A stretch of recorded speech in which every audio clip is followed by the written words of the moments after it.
During a March 31st hearing, the National Collegiate Athletic Association, or NCAA, faced questions from the U.S. Supreme Court as it sought to defend limits on the types of compensation received by college athletes. Now, this raises a lot of questions. How did this case get to the highest court in the country? What are the core issues being argued? How does antitrust law apply? Does the court's eventual ruling potentially change the nature of college sports? Jones Day's Chris Pace and Mark Weinroth are here to talk about all this and more. I'm Dave Dalton. You're listening to Jones Day Talks. Chris Pace has tried and prevailed in more than 20 cases, and he has orally argued and prevailed in more than 25 appeals.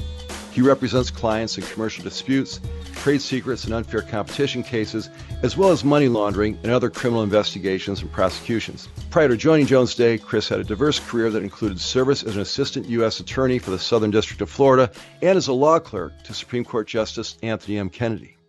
And Mark Weinroth has significant sports law experience involving litigation, transactions, and internal investigations.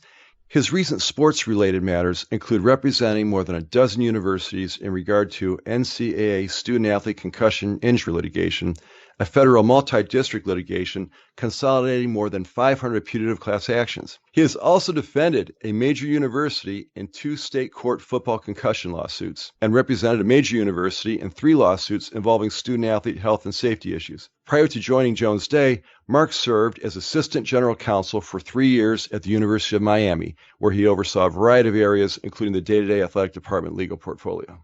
Chris, Mark, thanks for being here today. Thanks, Dave. Glad to be here. Thanks, Dave. Yeah, and actually it's kind of like you're back because we're talking about NCAA v. Alston, and we've talked about this on a previous podcast, and also you've written about it for Jones Day publications. We'll have those links available to listeners of this podcast, so when they're done here, they can go back and see what your comments were earlier as this matter worked its way through the court system. But Mark, let's go to you first. For listeners maybe slightly new or have forgotten some of the specifics of these issues, tell us what this case is all about. So this is a lawsuit that was brought by college football and basketball student athletes, and they were challenging NCAA rules that limited the types and amounts of compensation that they could receive. So they've essentially alleged that the NCAA has fixed the price that universities can pay them for their labor playing sports, and that in a free market, schools would be able to offer them a lot more compensation. The NCAA has defended against these lawsuits for decades, where there have been challenges to rules involving eligibility and involving compensation, and they have argued that those rules are designed to preserve the amateur status of college athletes and preserve amateurism, and that there's this line of demarcation between college and pro sports that's very important to consumers. And that consumers like watching college sports, and college sports are unique because student athletes aren't paid professional salaries. And this was really an effort by the plaintiffs to try to strike down all of the rules that limited compensation. Okay, Mark, are these rules, are they instituted by the NCAA, or do different conferences have their own rules? Or how do the student athletes know what parameters they're working under? Who decides, I guess? The compensation rules at issues here, Dave, are based on national NCAA rules. Now, of course, universities are members of the NCAA. It's an NCAA member organization. But the reality is those rules are in an NCAA manual that has over 450 pages worth of rules. Okay. Let's talk about how we got here. We'll stay with Mark for a minute, but Chris, I'd like to hear from you on this too. How does a case like this end up at the highest court in the land, where we started with some college athletes maybe thinking the compensation system was unfair? Now here we are at the Supreme Court of the United States. How did we get here? I'll tell you a little bit about the district court's ruling from a couple of years ago, and then Chris can take over from there with the Ninth Circuit and how it ended up with the Supreme Court. But there was a 10-day trial before the district court judge, and she sort of split the difference here. Originally, again, the student athletes were asking for rules limiting compensation, all rules to be eliminated. And what the judge said is, I'll give you some of those things, but not all those things. She opened the door for students to receive additional benefits that are related to their education. So things like musical instruments, computers, even some sort of nebulous concepts like a post-eligibility internship that has potentially unlimited salaries, cash awards relating to academic performance of up to $6,000. And the logic that she used was that consumers don't really care if student athletes receive additional educational benefits related to the fact that they're students. But at the same time, she upheld the other NCAA rules that prohibit what we think of as pay for play type compensation. Okay. Chris, how did it move from there? Sure. Then it went as a matter of right to the Ninth Circuit and had full review there, leading to a published opinion. The Ninth Circuit affirmed the district court. NCAA, unhappy with it, sought Supreme Court review. Some folks were surprised that the Supreme Court granted review because the decision is focused on something fairly unique, the NCAA in a particular area of the economy, intercollegiate athletics, as opposed to having a broad sweep across the entire economy or the entire field of antitrust law.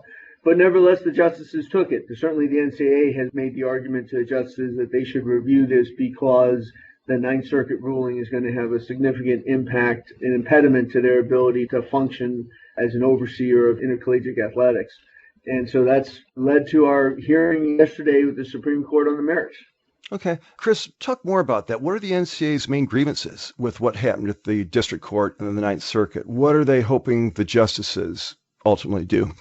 Their main argument is that essentially there should be deference afforded to the way that they try to implement that they're trying to preserve amateurism and a distinction between intercollegiate athletics and professional sports, and that there should be deference to the way that they do that courts should not be coming in and micromanaging the NCAA and looking at each individual rule and saying, this rule is okay, this supports amateurism, but this other rule doesn't, or this rule supports it only to a certain extent.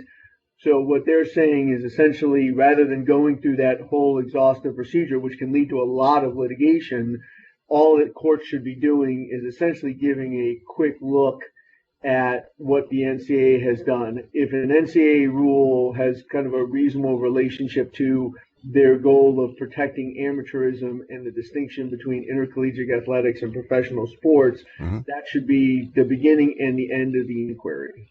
And the Ninth Circuit went beyond that. The district court went beyond that and applied a much more focused review on the NCAA rules, including, was there a less restrictive alternative? Was there a different way of doing it? Yeah. And that's where the NCAA's position is, hey, you may be able to come up with different ways of doing these things, but it's up to us to decide the way that we want to do it. As long as we're trying to promote those legitimate pro-competitive goals of keeping a distinction between intercollegiate athletics and professional sports, we should be given some flexibility in how we go about doing that. Good overview. Mark, anything you'd add to what Chris just said?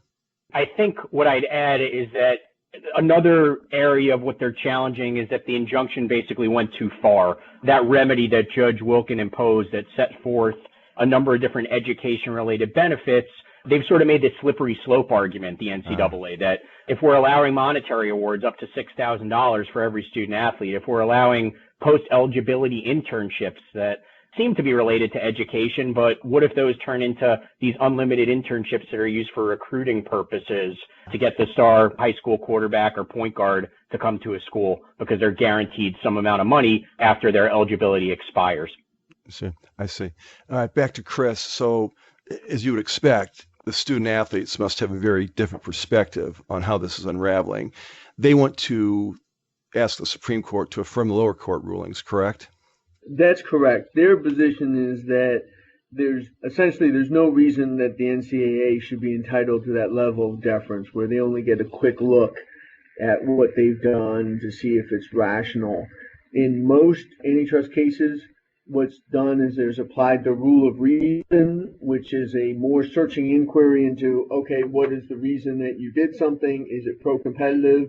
And does that reason really match up with your actions? Is there a reason to think that they're inconsistent? And their position is that's exactly what occurred here, the more detailed review by the district court. And the NCAA is just not happy with the results, right? That the district court made fact findings that were in some cases favorable to the NCAA, some cases unfavorable to the NCAA, followed those fact findings to the natural conclusion that it led her to in terms of the injunction that she issued, and that was the correct approach to go forward, that the NCAA isn't entitled to some special deference that as soon as they say we're protecting amateurism or we're just protecting the distinction between intercollegiate athletics and professional sports, that automatically courts have to say, oh, okay, well, that's the end of it. Go forth and do whatever you want. Sure, sure. Mark, you have a similar perspective on what the student athletes are thinking, hoping for? Definitely. I'd add that I think one of their more sort of practical arguments that they made was that the injunction doesn't require schools to provide these benefits.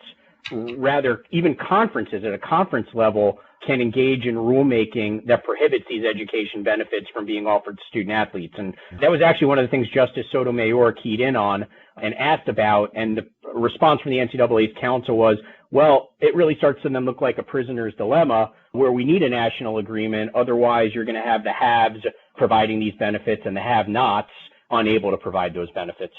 Mm-hmm, mm-hmm. You both listened to the oral arguments. I was able to read newspaper accounts, and that's about all.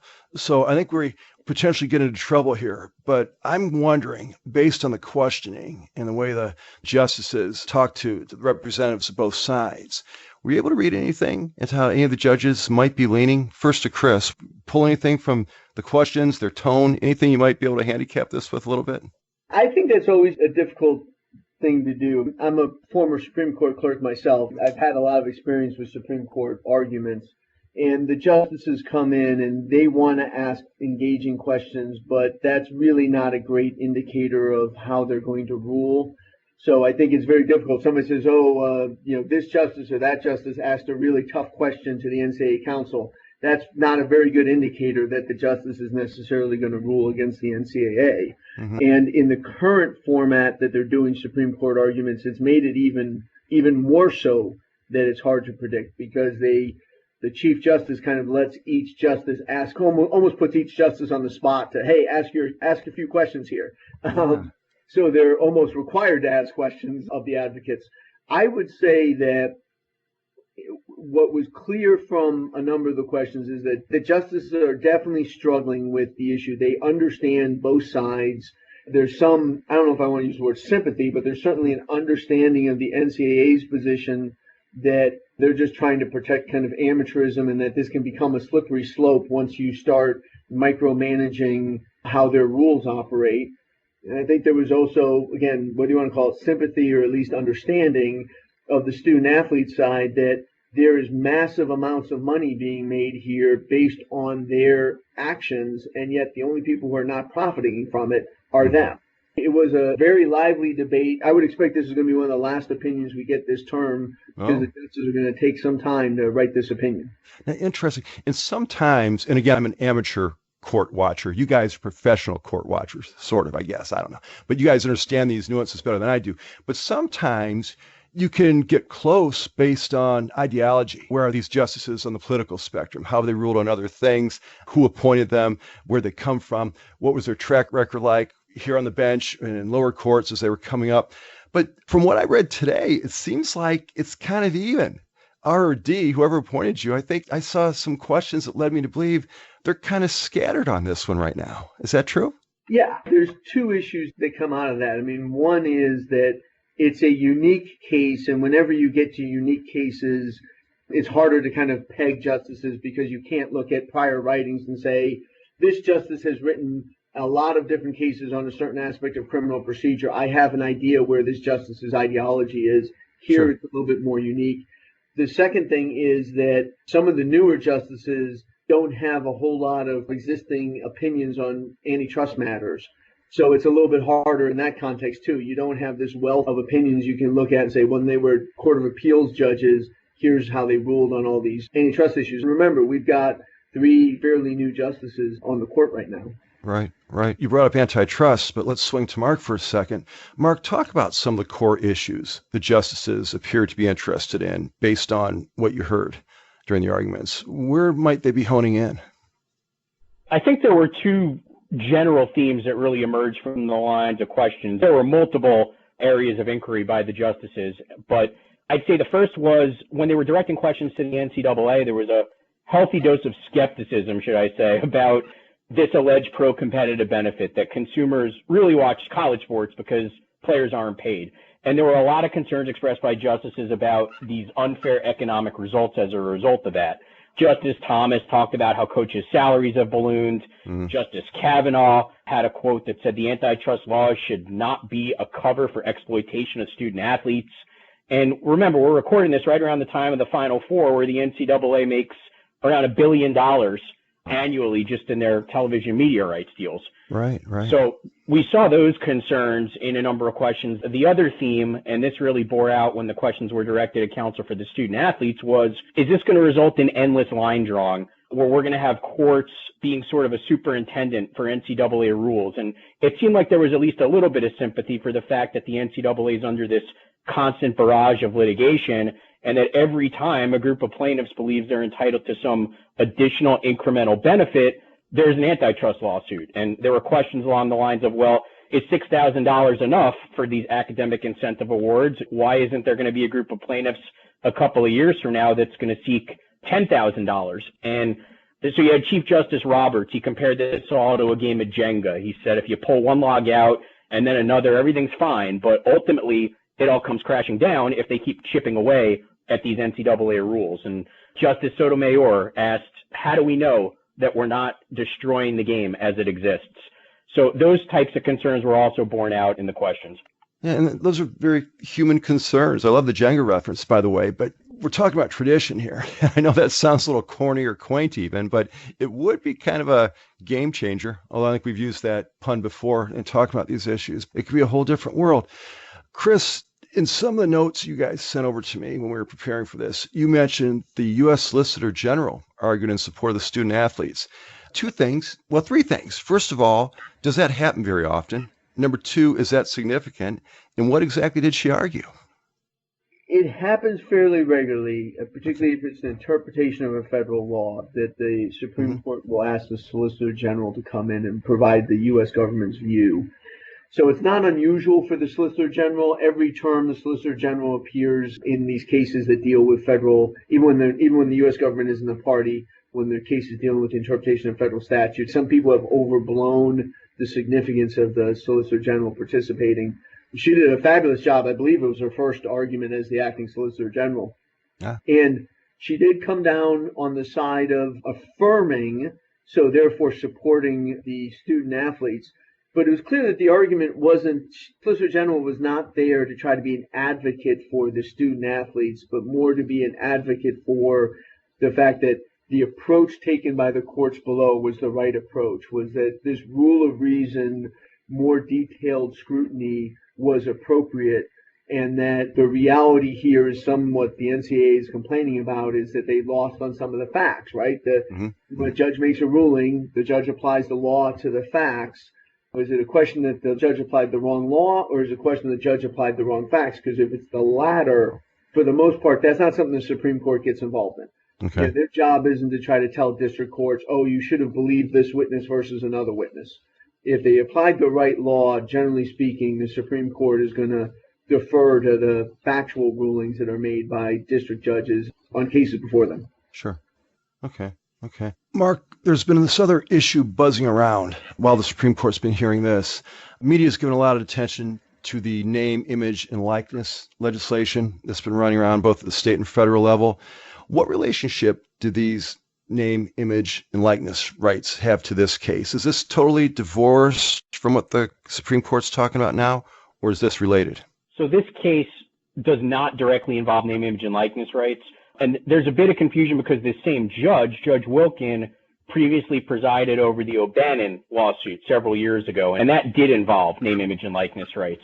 So the district court's decision here didn't deal with that. The issues on appeal are really limited to these education-related benefits, but at the same time, judges don't live in a vacuum. And I think it'd be foolish to assume that these name, image, and likeness rights issues don't play any role in how they might perceive these issues, especially where we saw a number of justices who expressed concern about this huge economic disparity between how much money the NCAA makes compared to the reality that student athletes today aren't even allowed to earn money from third parties through endorsement deals or private training sessions or running camps or all the number of things that they're currently fighting for through legislative efforts, not just in state legislatures, but also trying to get federal legislation passed as well.